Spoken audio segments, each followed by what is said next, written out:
How's it going, everybody? My name is Sean Millette, and in today's video we're going to be talking about drug tests in the Army specifically. Before we get into today's video, make sure you leave a like, comment something down below if you have any questions regarding this topic, and also make sure you hit that subscribe button. Alright, so drug tests in the military, and more specifically the Army. Drug tests are randomized. The individual selected, completely random. Sometimes it feels like you get selected a handful of drug tests in a row, and it's like you feel like you're being picked on a little bit here, but it happens to everyone. And then you have your dry spells where you don't get selected for a few months. Anyways, though, I do want to mention you're going to get drug tested multiple times throughout your military career. So if you're not currently in the military, just know that. Just know that just because you pass one or two when you first join doesn't mean you're not going to get tested 100 more times by the time you leave the military. So yeah, drug tests are randomized. It's not always everyone within a company or a unit. I've seen it where they do like 50% drug tests, 10% drug tests. It really just all depends. So you never know when you're gonna get picked. So my best advice is just don't do drugs at all, and you don't even have to worry about if you're gonna pass or not. All right, so military drug tests. These are done through urine samples, which is also known as a urinalysis. Essentially, you pee into a cup, and I've heard this isn't the most accurate method as opposed to like hair follicles and even blood, which I guess it would make sense. But just know that military drug tests test for a lot of different drugs. So just know what you consume. Don't take any pills that aren't prescribed to you. Don't smoke anything that isn't directly bought from like a vape shop or a gas station that's not a cigarette or a cigar. Just know what you're consuming. I know even some THC products, even like gummies and stuff, they can look a lot like candy. And so just be aware, know where you get your stuff from, and you should have no issue. All right, so what does a urinalysis look like, or a drug test in the military? So it's gonna start off and you're gonna get a briefing from someone, probably your commander or something like that, some high-ranking individual, and they're going to let you know what you're being tested for, the reason that people are being drug tested, and sometimes they will even do an all-out. They'll do 100% UA. So again, the best rule of thumb: drink water all the time, and always be expected to do the following UA, because the moment you don't think you're going to get picked is the one you get picked for. Yeah, like I said, it's going to happen multiple times, so just prepare for it and don't sweat it too much. All right, so after the little briefing goes on that they have to give you, they call off the names and people are selected. Then after that, the people that are selected, basically they're each given a little plastic container to pee into, and you gotta hold it up high, so that way it's not out of sight. You know, you're not making any sort of infractions, you're not doing anything wrong with it. So hold it up high. Sergeants will yell at you if you're not doing that. They'll let you know you're doing wrong. But hold it up high so that way they can see it the whole time and there's no issues. And essentially you're gonna walk, they'll follow you because they have to observe.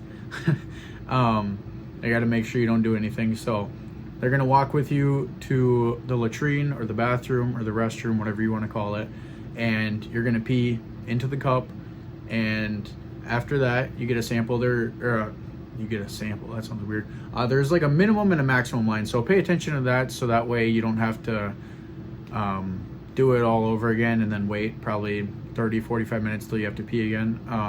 Then make sure you close it tightly with the cap that is provided. And then go over, have some good hygiene, go wash your hands, wipe it off if you got anything on the bottle at all. And then you're gonna put it back above your head, and the NCO will follow you out, and you'll go back to your designated UA person, and they'll kind of help you out a little bit.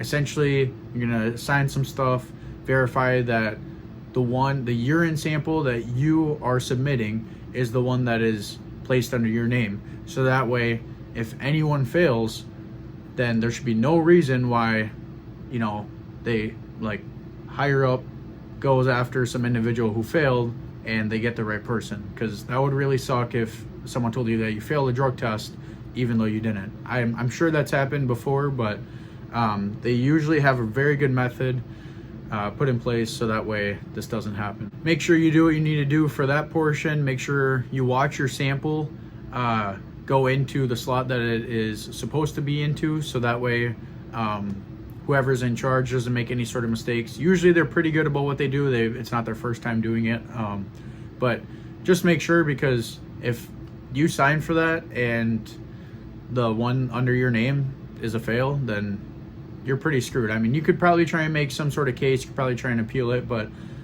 the military does not like failed drug tests, and you will get kicked out if that happens. I do know on the National Guard side myself, it's kind of like unit dependent a little bit. I've heard of some people failing like once, getting kicked out. I've heard of other people failing like 2 or 3 times and then getting kicked out, and I don't know. I've heard different stories. I've never seen or know of anyone that's failed a drug test, and I personally have not, so I don't really know what that entails. I do know that over time, over history of the Army, they used to be a little more relaxed on it a few years back, around like 2015, 2016, and since then the Army's really cracked down on it, just because they want people to know that it's not okay. However, it's almost contrary to what's actually happening in the US right now, where weed is becoming more legal around the states. So there's a lot of people that question if soldiers will be able to indulge in THC and weed related stuff. I don't know. I don't care for it personally, but it's a question that some people ask, and quite honestly, I don't think it'll ever happen. I think caffeine and nicotine is kind of where the line is drawn, but I don't know. I guess we'll see when the future comes. But yeah, that's kind of it for now.